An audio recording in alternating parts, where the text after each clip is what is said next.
People binge shows all the time. Girls like ourselves devour them.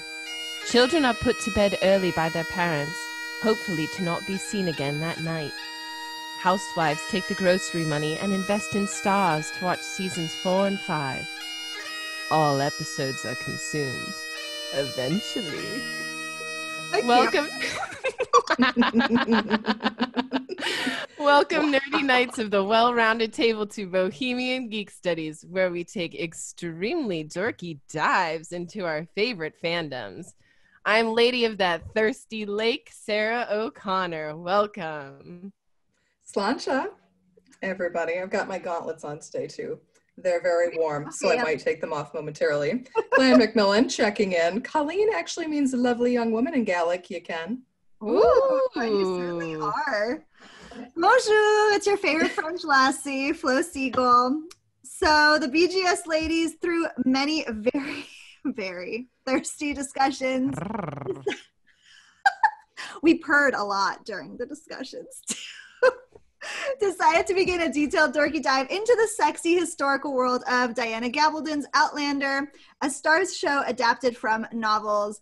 Be warned, especially for this episode, we will be talking heavily about mature content, as well as discussing sensitive topics such as sexual violence and rape. Specifically in this episode, there will be discussion of rape, so please, please, please be advised. Caution, caution. Yeah, caution here. So make sure the Barons are out of earshot. And with that, je suis prêt for a recap of episodes 11 through 16 of season 1. The best season. Oh, the best season by far. And I've only watched 2 seasons, but still the best season by far.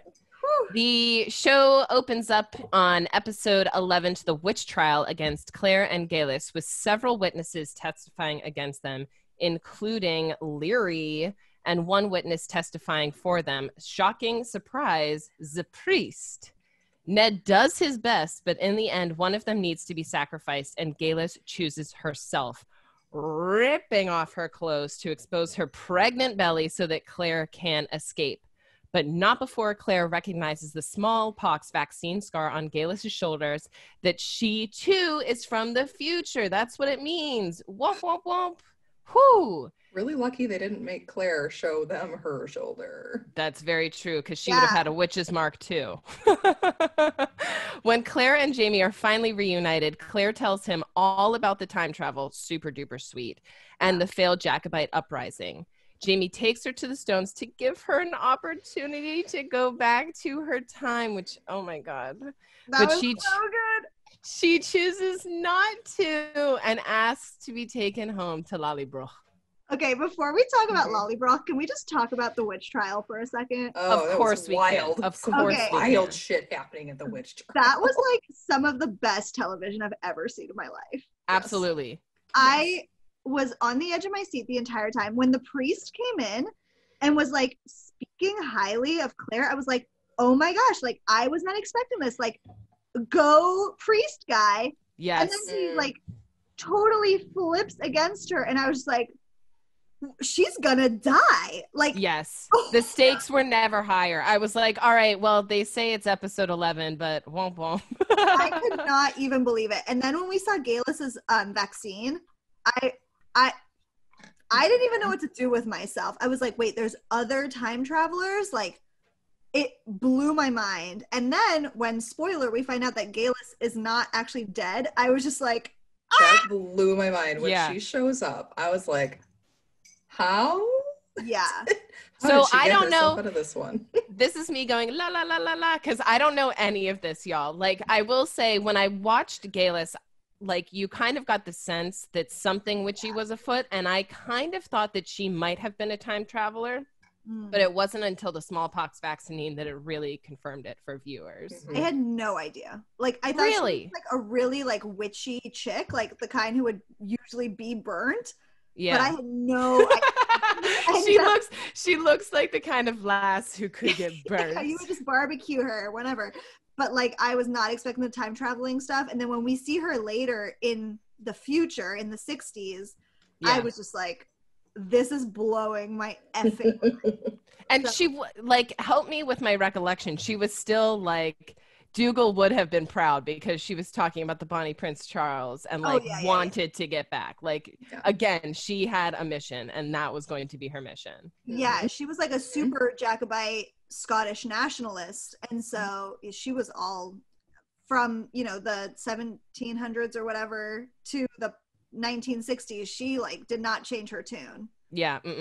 And one more thing kind of before we move on about the trial. F. Leary. Yeah. Like, you asked for a potion. I'd say that last week. Yeah, like, you asked for a potion. You received horse dung. You're welcome very much. Take your horse dung and cast a potion. Up your own ass. Yeah, that was, I was both surprised and not surprised to see Leary come forward. Like, how did she know that the trial was going on and other people at Cullum's? She instigated it. She's the one who called the cops. Oh, she's the one who snap. called the authorities. Mm-hmm. I am so angry right now. It's not even funny. What? Yeah. Leary was the worst. Leary is the worst. And when we see her in the murder of 2 women, that's fine. Yes. She's vicious. And when we see her again in later seasons, like the second she came onto my TV, I was just like, Sarah, earmuffs. Oh. Sarah, this show contains spoilers. Just realize if you see a person one time, you will probably see them again somewhere. Yeah, for sure. Oh my God, I could not with Anyways, we'll just keep going because I could talk about all night. Yeah, I'm ready to hear what happens at Lollybrook. Oh God, I love Lollybrook. I just ordered a candle with the scent Lollybrook. Ooh. Anyways, sassy. So when Jamie and Claire arrive at Lollybrook, we get to meet his sister Jenny, who is straight up like MVP. The best. Yeah. I'm obsessed with Jenny. She's so great. We also see her son Jamie, little Jamie. Jamie. Yeah, we burn Jamie. Yeah, we burn Jamie. And Jamie's brother-in-law, Jenny's husband Ian, who is such a true one. Such a sweetheart. He's much. ride or die. He's the best. And there's a bit of family clashing. We learn the truth of what happened to Jenny and Blackjack Randall, how she fought back. She was not raped because she just laughed at his soft dick. Laughed at the placidity of his penis, which was amazing. Queen. Absolute queen. And then we also learn later from Jamie that his father actually died at Jamie's whipping, the 100 on 100 lashes whipping. And then Jamie shakes things up as the Laird of Lollybrook by not collecting the rents, and he and Jenny have it out, which, like, fair that she would be pissed because it's like she's been running this estate for years and he just like shows up and is just like 4 years. I'm a man, I can do the man's job. Yeah, that was effed up. Like Jenny is amazing. 4 years gone, and it takes less than 3 days for him to screw it up. Jeez Louise. And I mean, like, I get it. Like, he doesn't want people to, you know, be in a tough spot, but it's also like you have a job as the Laird to, you know, if you can't keep the estate going, then these people will die and starve anyway. Like, exactly. So come on, Jamie. Yep. He's a people pleaser. He wants people to like him. Oh, and we do. Yeah, I mean, he can people please me anytime. I'm sure he could. Speaking of pleasing people, but not in that way. The men of the watch arrive at Lollybrook. Ugh. Nah. No me gusta at the watch. No. And Jenny's quick thinking has Jamie pretending to be a Fraser cousin. Well done, Jenny. Very Harry Potter at the Weasley wedding vibes. Yes. Cousin party. This is our cousin. Another ginger. That's right. Well played at the Weasley wedding. Afterward, though, while these guys are there, her water breaks. Jenny's water breaks, baby be coming, and Claire tells her that her baby is breech. Yeah. Not good when you have no access to a C-section. Real tough pain there. Yes, as a breech baby C-section mom, I am very glad I had a C-section, so I did not have to deliver a breech baby. Cheers to you, Jenny, for doing it. You're the real one. I would have been screaming too, running around, be like, Claire, I can't do it, for real. So it's going to be a tough childbirth, needless to say, but Jenny swears Claire to secrecy. Women always be carrying the heaviest loads, y'all, especially in this series. Then we have Horrocks, who is a redcoat defector. blackmailing Jamie, threatening to reveal Jamie's true identity, and that Jamie has a pretty price on his pretty little head. But before Jamie's secret can be revealed, Ian freaking kills Horace. Yes, Ian for the win. Don't want to mess with Ian or Jenny. That will just lead to pain and suffering. Ultimately, though, Jamie tells the watch leader Macquarie the truth and agrees to join their raid, which is ambush, leading to Jamie's capture by redcoats. Sigh. Meanwhile, Jenny gives birth to a bonny lass, Margaret, aka Maggie. So cute. Maggie. Now, when Claire and Jenny learn of Jamie's capture, they set out to rescue him like strong women. That was the best part. I was just like, saddle up, ladies. Go! Let's ride. You just had a baby. Let's go. How Jenny is able to ride a horse after giving birth is beyond me. Let's be honest. Wild. So what is also further wild is Jenny and Claire capture a redcoat and torture him for information about Jamie. Though Claire's a little bit wishy-washy about it, they still get the job done. The redcoat fortunately carries a letter telling of Jamie's escape, which they tear up. Afterwards, our good friend Murtaugh arrives and kills the redcoat and takes Claire to find Jamie as Jenny returns home to care for her bairn. Murtaugh's plan is to have Claire, I love this, gain a reputation as a healer so that Jamie can find them on the road. Cue a montage of a lot of healing. When that plan fails, Claire begins singing a bawdy song of the 1940s tune to that tune, Boogie Woogie Bugle Boy. And this is like one of my favorite things ever. Cue the montage of her singing. I jumped on that real fast. I love the songs. I love the songs. I love how it's bawdy. I love how Claire gets to do it. And I love the whole montage thing. I totally find it believable. And I love when stories use song as a plot device. And the idea of her siren calling to her man is just like chef's kiss. I love it. I love it. I love it.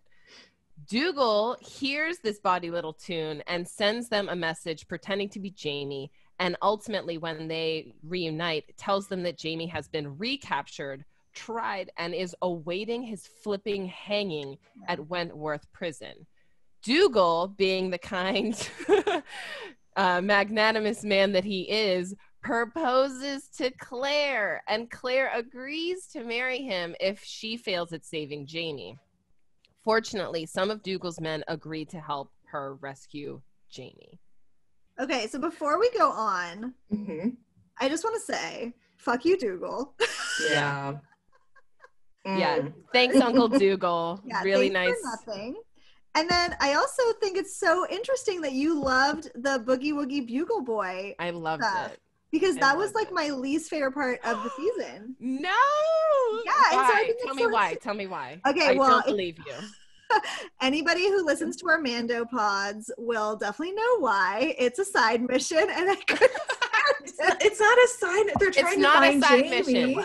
It was a side mission, peeps, because we knew it wasn't gonna work. It was like a weird thing, and then when it got like taken by that other group, so it kind of works, but not really for them. Right. It felt like it dragged on a really long time, and I think what really I was missing was Jamie. Like, I really wanted Jamie and her to be back together because they have such chemistry that when they're not together in the show, it just feels long. Yeah. So I just felt like it went long. Would you, so like the anticipation was too much for you? Is that what you're saying? Yeah, I couldn't handle it. And I think I was also just so legitimately worried for Jamie. Yeah. That I was just like, I can't stop putzing around with the song. Like, let's go, please. Yeah. Like, we have to go get him. See, and I found it totally believable because at this point they thought he was like let me start again. He was wandering around. He was hiding. Right. So they had Allegedly wandering around and hiding. Right. My only angry point on this was just like, why didn't he find his way to Lollybrook? Like, he's a smart enough lad to be able to figure it out. But I found it totally plausible, and I love the song. So I think, like, especially thinking back, because I watched season 1, like a month or two ago at this point. Yeah. We see Jamie, like, hide and use different identities under so many instances that it just seems strange, like, how long he was away. Like, how long was that whole boogie woogie bugle boy time? I know, that's hard to say. I would have to. I mean, it has to be weeks just for travel time alone. Yeah, right. I'd say at least 2 weeks, probably. That's not too long. I thought it was longer. Yeah, I thought it was longer. 3 weeks, maybe a month. I thought it was like 6 weeks because they got really exasperated with themselves. Yeah, that's true. They did get really frustrated, so especially when they say gypsy. I'm like, I hate when people say gypsy. Like the Romani people come in and steal their song. It's like, well, it's not copyrighted in your time, so yeah, that was messed up. So what it sounds like is we vary on the lengths in which it'll take for us to be satisfied, is what I'm hearing. Colleen is a quicker, I'm medium, and Flo, if it goes on too long, it's a side quest. Oh, yeah. I'm a quickie girl, just like hit it, quit it, let's play.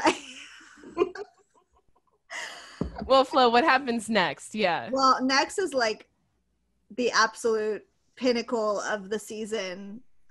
So right before, and we're going to talk about this deeper because, I mean, this like probably has changed my life. Right before Jamie is hung, Blackjack Randall arrives at the prison and begins torturing and raping Jamie, which was really horrific to watch. It was awful. He rides in like a white knight, which is even worse. Yeah. Right, exactly. Like, he's saving him, but also... He rides in like Edward Tully actually got an ego and is ready to go and goes out like Ramsay Bolton. Freaking Edmure. Yeah, and I want to take some time for sure to just talk about Wentworth because there's just so much to unpack here. But Claire tries to save Jamie to no avail and tells Randall the date that he will die, which was like super badass. Yeah, super ominous. That was super cool. Murtaugh comes up with a plan to save Jamie, which is successful. Understandably and unfortunately, Jamie continues to suffer from this ordeal. How could he not? And he lashes out at Claire and pushes her away. But they decide to head to France for a fresh start. Whoop, my people. And Murtaugh comes with them. Claire hopes to change the future by meeting Bonnie Prince Charles and preventing the Battle of Culloden, where, in theory, like 90% of the Highlanders that she knows will get murdered. Exactly. And as they're heading towards their new future, Claire tells Jamie that she is pregnant, which was quite a way to end this season. Yeah. Bum, bum, bum. It was really exciting. I felt like we kind of saw it coming that she was pregnant. I don't know. I've got like... See, and I didn't see that coming. That's so funny. I have like such like a tuned radar for like when pregnancy things are going to happen in shows because of my infertility and like how much stress it puts on me to see pregnancy in shows. Yeah. So I was like, for sure they've set this up, like not even a question. But it was really exciting because the first part of the first season is so much about her infertility and her inability to have a child with Frank that it kind of felt like one of my infertility sisters like got. We'll get to talk about that next episode. Well, next season was season 2 was very rough for me to watch. Season 2 was really hard. Really hard. Whoa. Yeah, and we'll talk about that for season 2. Is there anything else we want to talk about? Well, no. Why don't we get straight into the things to watch and listen for? Yeah, let's do it. Do you want to kick us off? Me? Yeah, you. Couldn't be. Talk about those spuds. Actually, this is really great for me to start off with because I'll tell you some family history of mine. So Claire, while she's at Lollybroch, uses her knowledge to tell Jenny to plant potatoes and sell off any non-productive land, and Jenny complies.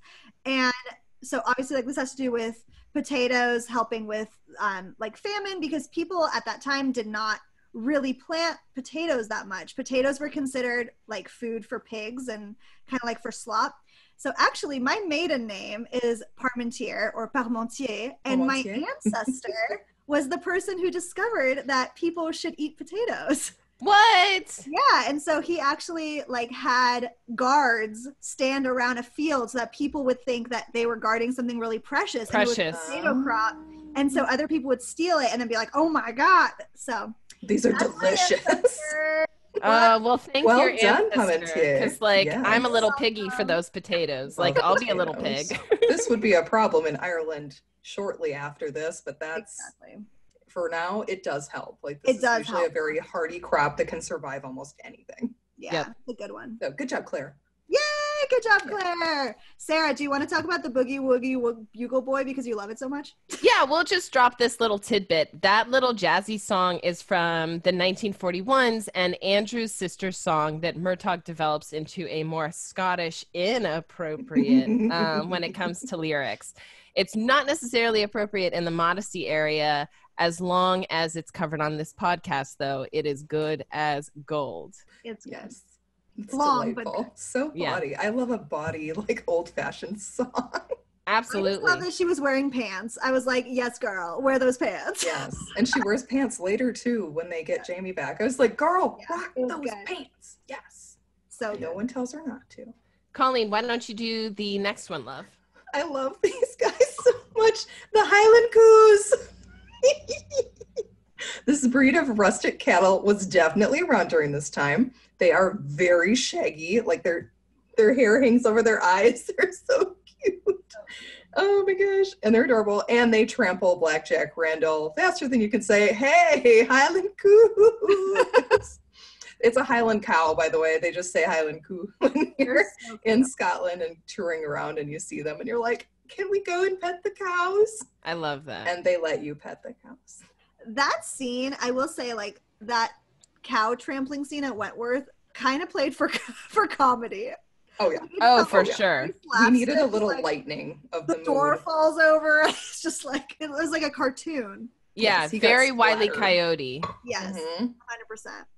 All right, should we talk about Jamie's parents? Yeah, we should. Why don't you drop a little knowledge on us, Flo? Okay, so Jamie's parents are Ellen Mackenzie Fraser, the oldest of the Mackenzie kids, whose brothers are Colum and Dougal. And she actually defied them by marrying whoever the F she frickin' wanted, which was Brian Fraser, who was very strapping, as seen in his son. You can't resist a Fraser man. Oh, you cannot. He was the son of Simon Fraser, Lord Lovett, who we will meet later.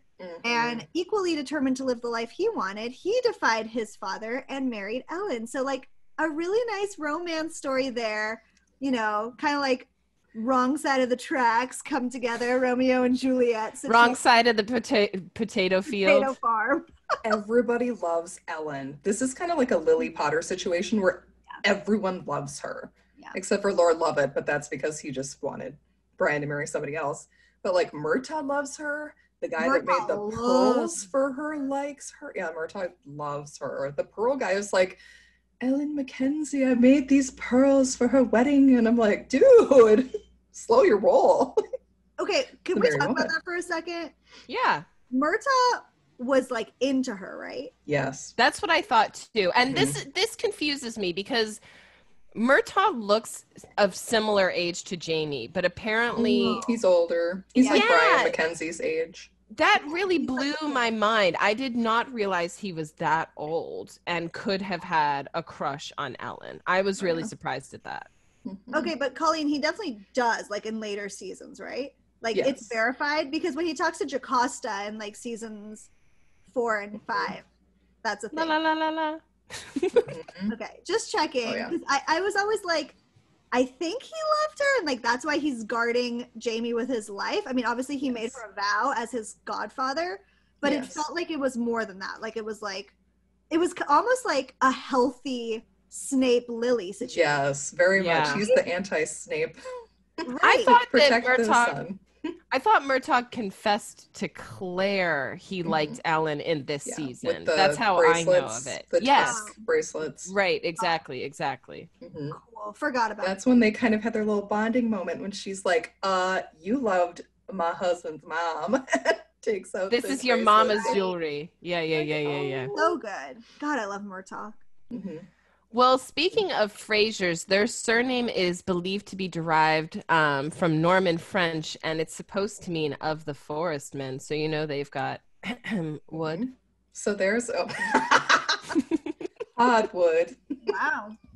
All right. Like just saying, down there. it writes itself. This one was surprising to me because Fraser, when you look at it written, more like strawberries, right? Yeah, it looks more like fraisier, which is a strawberry bush. And so that was a little bit surprising, but it also is quite close to the word forêt, which is the word for forest. So, I mean, I get it. I think also that's where the name derived from, is the word forêt. If I remember my search I mean, I'm sure that makes sense. And there's it's our also French possible connection. the word fraise, which is strawberry, may also be derived from the same word for forest. So yeah. And I kind of like the idea of strawberry bush because of that red crop of hair he's got up there. Which Ellen also had. Mm-hmm. The only Mackenzie that had that red hair. Man, I do love a ginge. Yes, me too. I do too. Why don't we move on to how historically accurate Outlander is for these episodes? Colleen, do you want to kick us off? I will. I love this character. He's reprehensible and awful, but I love his portrayal. Love the character. He's dastardly. The Duke of Sandringham. I think he's hilarious. Is he real? He is so funny. This effing guy, whenever he shows up. Alas, no, the Duke of Sandringham is not a real peerage title, but there is an estate in Sandringham, Norfolk in England. Yeah. So there is at least somewhere near where it could be a peerage, possibly. She just liked the name and used it. The actor who plays the Duke is Simon Callow. He's really famous for roles in numerous British films and TV series, but Americans might know him best as the Revels Master Tilney in Shakespeare in Love. Oh. I love him in that. He's the one that's always trying to close down the playhouses. And they make him the apothecary, I think no, that might be the other guy. I have to rewatch that movie. But he's always trying to shut down the playhouses. Huh. Well, you know that... Go ahead, Flo. I was going to say, when I first heard Sandringham, I'm a little bit of a scholar of British monarchy. And Sandringham is the country estate for Queen Elizabeth II. And so she often vacations to Sandringham. And so I was like, is that in the Norfolk estate? Yeah. Okay. I think so. Actually, let me double check. And there is the Duke of Norfolk. There are titles that are related to Norfolk. Yeah, it's in... Yeah, Sandringham, UK, is the country house in the parish of Sandringham, Norfolk, England. It's the private home of Elizabeth II. So, yeah, I know that she usually does Christmas at Sandringham, but is not this year, so it's a very big deal. That sounds so much happier than the Duke that we get in this show. Right? See, and the thing is, if the Duke was in the Harry Potter universe, I'm sure that he and Professor Slughorn would be eating a lot of candied pineapple together. Yes. All they would do is nom, nom, nom, nom, nom, nom, nom. And he would know Lucius Malfoy very well. Yes. Yes. What did you say, Colleen? And then what did you say, Flo? He would know Lucius Malfoy very well. Yeah. And then Flo, sorry. No, I was going to say he is such a Slughorn character. Yeah. He's the ultimate. Mm-hmm. Mm-hmm. All right, Sarah, you hit us with Wentworth? Yeah, I will. So Wentworth Prison is actually, and help me out if I mispronounce this, Linlithgow Palace in West Lothian. West Lothian. Not the happiest place in Outlander, but the birthplace, which is so cool, of Mary, Queen of Scots, celebrated monarch and fierce lady. And by the way, I love the show Reign. Yes. It's definitely more high school-esque than Outlander. Not historically accurate at all. But I love Reign. Maybe sometime I can convince these two ladies to do Reign with me because I will. Reign's so good. Reign. Megan follows as Queen Catherine. Yes. Oh, she's so good. She's so good. Okay, so then maybe you have heard it here first, ladies, gentlemen. Ooh, spoilers. Yeah, spoilers. Flo, why don't you talk to us about the other magic beyond time travel that is allegedly going on? Yeah, this scene also hard for me. Yes. So there was a whole plot line where there was a fairy tree and a changeling, in which Claire tried to save the baby, touched the baby, and then the people thought that now the baby was a changeling. It was a fairy situation. It was very strange. So it was a really difficult scene, and it is used against Claire in her witch trial. Mm-hmm. And in the book, and this is per Colleen, because I have not gotten this far in the book. I'm literally still in modern times in the book. So. It takes a little while to get there. Are you rereading the oral sex scene? Is that what has you tripped up, Flo? Okay, here's what pause for the changeling, but I basically started reading it and I was like, where's the sex? So then I jumped to where I knew there was sex in the show. Right. As one does. Yeah, obviously. And then I'll go back. But it's right. So in the book, the child is placed in a hollowed out rock instead of in a tree. And a fairy tree is actually more Irish than Scottish. with a bowl of milk to entice fairies, because I guess they're cats or whatever. Yep. And this tradition is historically accurate for Scotland during this time, with the parents hoping that their strong child will be exchanged back for the failing fairy changeling. That was super hard. Just like, the like leaving a baby in a tree was really difficult. Yeah. The only thing I could think of is like a failure to thrive situation. Is that? Sure. Yeah. I mean, that's what it sounds like, or some other sort of like, defect that they wouldn't know about, like meconium in the lungs or something like that, or some sort of like pneumonia situation. But it was hard. I like actually got flashbacks when I was younger, and this is a horrible story. So if you don't like stories about animal abuse, please skip now. But oh no, and then we have to cover your ears. When I was little, I had a pet mouse, and my sister had a pet mouse, and they ended up having babies numerous times, and we didn't know. And my dad like put the babies outside to die, basically. And it was like extremely traumatic to my 10-year-old self. And I like got really weird flashbacks of that tenfold because this was a baby. But yeah, it was just like really sad to put something out to suffer instead of taking it out of its misery. So yeah. Right. On to something happier. Yeah, definitely. Colleen, take us away. Yes. So last week, Flo asked why the Fraser clan words were in French. Well, we got some research for you, y'all. The French-Scottish friendship goes back to 1295 with the Auld Alliance, because they were sick of English invading everywhere, basically. F them English. Everybody hates them, guys. Basically everybody. Everyone for real hated England. The strongest ties occurred when Mary, Queen of Scots, who we'll probably talk about a little bit more next couple pods because of the French stuff. She weds the Dauphin of France, who is the Crown Prince of France, to secure themselves against the Protestant English, because the Scots were Catholic at this point. We'll also have to go down that rabbit hole at some point, because that's a doozy. That's a Tudors situation. Yeah. Which is also, spoiler alert, another thing we might cover, because the Tudors is amazing. But I digress, Colleen. Please continue. And to this day, the French still love the Scots. When I lived in Paris, people asked me where I was from a lot, or they assumed I was from Scotland because of my hair, and I would be like, yep, I am. And they're like, we love Scotland. I'm like, yay. So funny. And Canada. I obviously am a French person. I grew up in Paris until I was 5.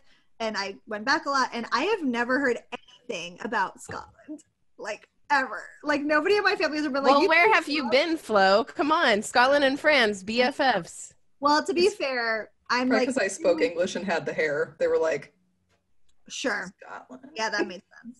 I'm like very, very distantly related to the French crown, and am like extremely far down in line. So maybe like we're just worried about our throne, and my family's like, keep it hush hush. Yeah. The princess of prequels, indeed. Princess of prequels, and like 75th in line to the non-existent French throne. All hail.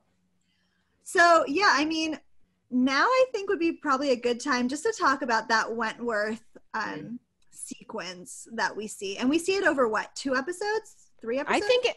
I'm going to say technically yes, because the raping, Jamie, that is, has flashbacks when he's being intimate with Claire. Right. And that's either 3 episodes, or it might even frankly be 4 episodes.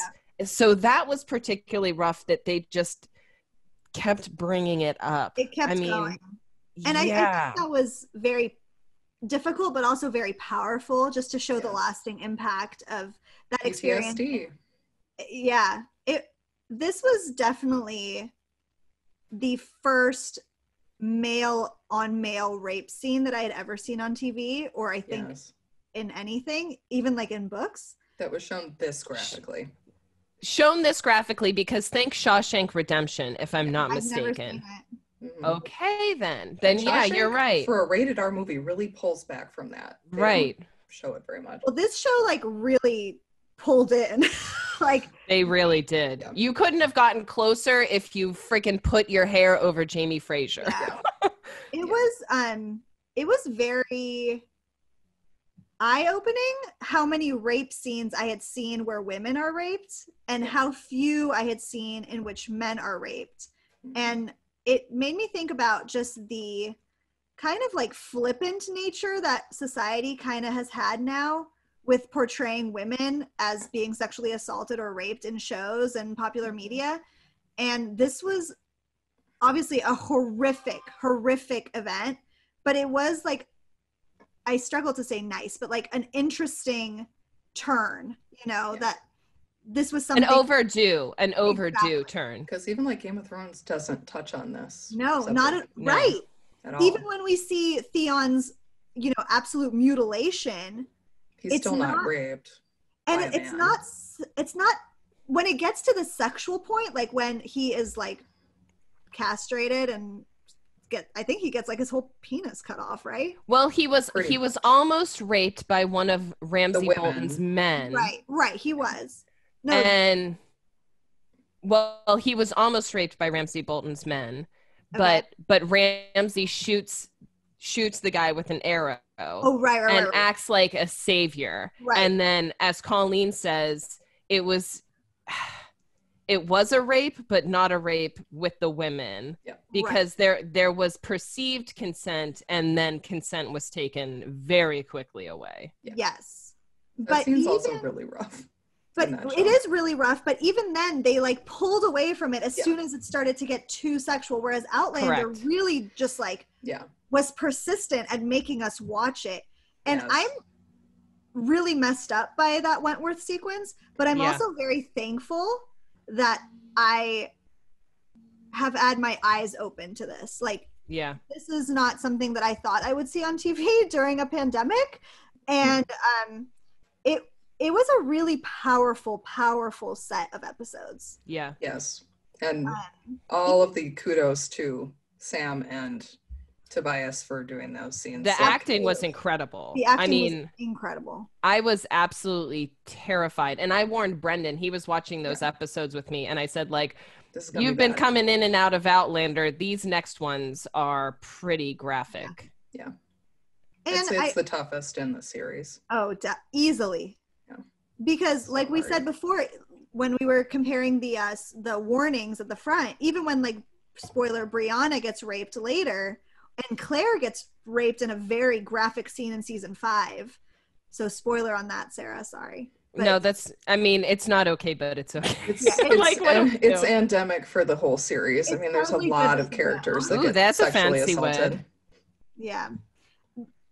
I will say though, like even later in season 5, where they put a very big spoiler warning about like, call this number if you're a victim of sexual violence, et cetera, which is great. Even then, in that extremely graphic gang rape of Claire. Oh my goodness. Oh no. They pull back. Colleen, I don't think you've seen it yet, right?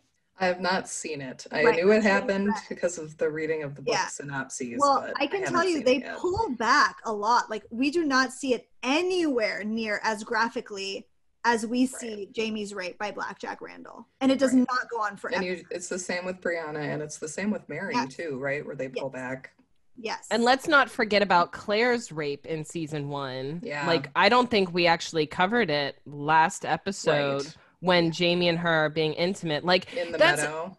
That's one of the things. So like to peek behind the curtains a little bit, I had been doing like a sex watch in our outlines where I like wrote down all the sex scenes. But one of the problems that we ran across, besides like, how do we tell our listeners, minutes 17 and 56 seconds, because that's how detailed I was. One of the problems is that at least for season 1, there are at least 3 instances where it mixes very delicious sex with horrible, any rape is horrible, but horrible rapes occurring on screen.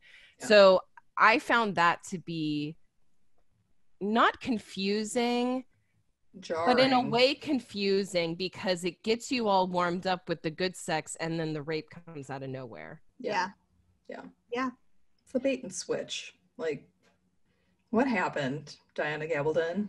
What happened in your past? That is like, because there is a lot of it, and it doesn't relent, and that's very realistic for women at that time. Absolutely. Well, which is the excuse they use in narrative for like, oh, it would have happened all the time. It's like, yes, But also, Yeah. I think what was also very jarring with the Wentworth rape is that Blackjack Randall was almost like intimate. Loving. Yeah, super intimate and like loving, and that's not depicted in the same way with the other rape scenes that we see. So it felt more like psychologically like a mind fuck. Like, it was total psychological warfare, because I think Randall did admire Jamie and certainly didn't love him, but had a perverse crush on him. He desired him. Yeah.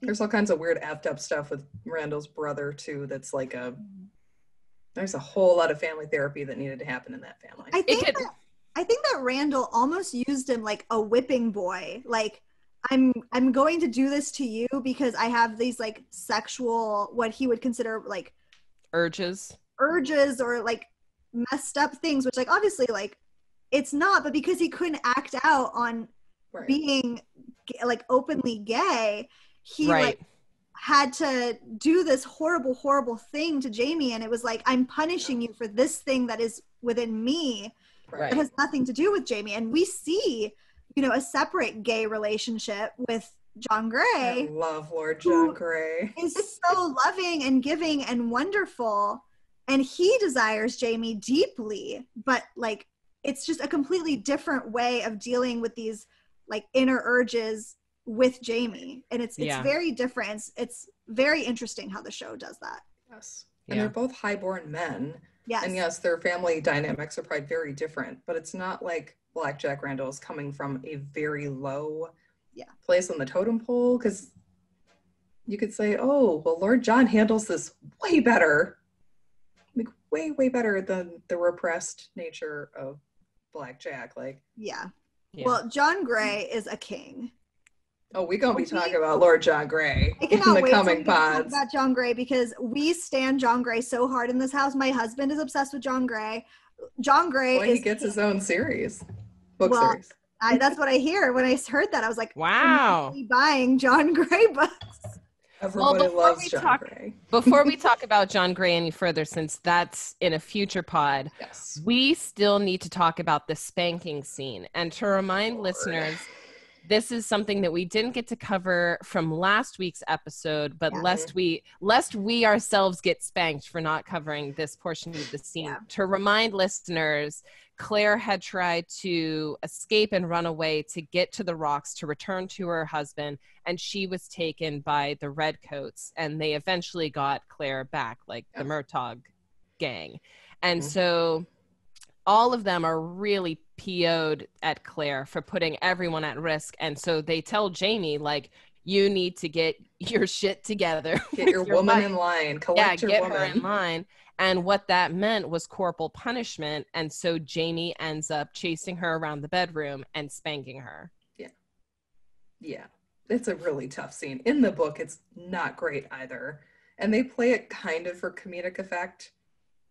But Jamie liked it. That's like, you look at Jamie's and in the face, book, Claire kind of likes it too. There's like a weird violence, sexual thing that's going on with Jamie and Claire throughout the entire series of the books. Oh. That's like, Claire doesn't mind it if it's rough. So this is like kind of a weird time for them, but then she's also super pissed because he freaking spanked her, which I would also be real mad about. I do like that they use it for Jamie to grow and say, please forgive me, Claire. Our relationship will have to be different. I throw myself upon this knife. I will never touch you again in that way. And then they have great sex where she grabs the knife, puts it to his throat, and he's not mad about it. Yeah, Jamie's really into knife play. He's like he's on BDSM TikTok. He's on Kink Talk for sure. Yeah, for sure. But that scene, it made me so angry the first time I saw it. I'm like, how dare he? Like, yes, she did put people in danger. They don't understand the circumstances of why she did. She can't tell them. So she's like, I said, I'm sorry, and I will listen to you now. But then, like, I think, like, because I haven't read the scene in the book, it really did play more for humor on the show. And they use Jamie's POV, too, in that episode. So it's more like... I liked it. It is played for humor, Because Claire's like, calls him an effing sadist, and he's like, I don't know what any of that means.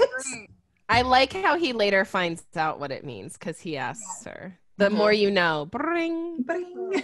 Vocab moment for Jamie. I don't know. Yes. I thought it was kind of hot. So did Claire, and that's probably one of the reasons she's mad also. Yep. I mean, it's hard to have your kinks shown to the world, I guess, like, especially when you haven't figured them out for yourself. And, you know, she's been at war for a long time. She wouldn't have had like a lot of exploration time. Yeah, that's another vocab thing. Explore. Bring. Yeah, the more you know. And she is only 27, so it's like she hasn't had every flavor. And we're not here to shame anybody for their kinks here on BGS. So if you're into spanking, get after it.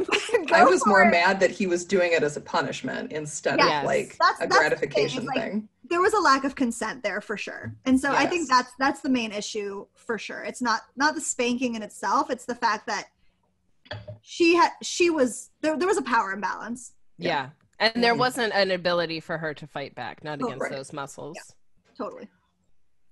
Well, do we want to talk about favorite actors? We touched on this a little bit, but Colleen, why don't you take it away for the little bit that we've got left? Yes, Duncan LaCroix, or Lacroix, if we're going with the French pronunciation, as Murtaugh Fraser. Yes, king. His devotion to Jamie is second to none, although he still holds a torch, like we've said, for Ellen Mackenzie Fraser, who's Jamie's mom. His relationship with Claire in these episodes is so fantastic. And Duncan's performance is amazing. Absolutely. Like, he's so tender and yet so gruff.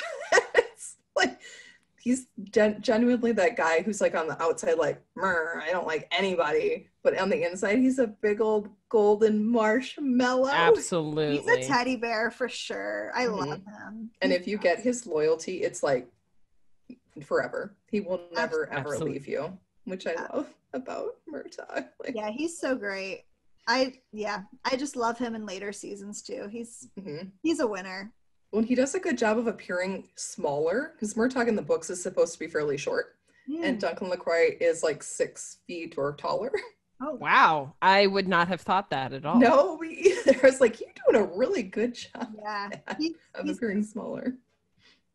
Yeah, I can't wait to talk about him in Paris.